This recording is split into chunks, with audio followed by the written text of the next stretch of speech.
So guys, to fix this problem, you want to head over to the link which I'll leave down below in the description. You want to download mf.dll. You want to scroll down, and then you want to download the one for your architecture. So you want to head over to search and type in system information, click on it, and the next system type, it will tell you what your architecture is. Some are 64-bit, so I'm going to download the 64-bit one.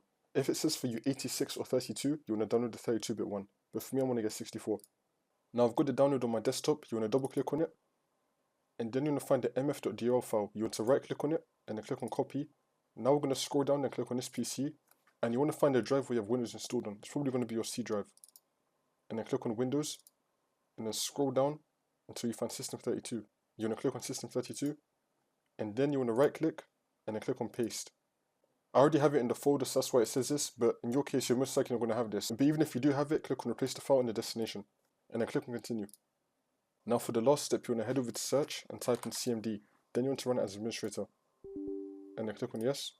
Now once you run this, we're going to type in sfc /scan now and then click on enter.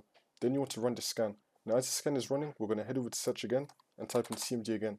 Then you want to run this as administrator as well. Click on yes. Now we're going to type in chkdsk /f /r and click on enter.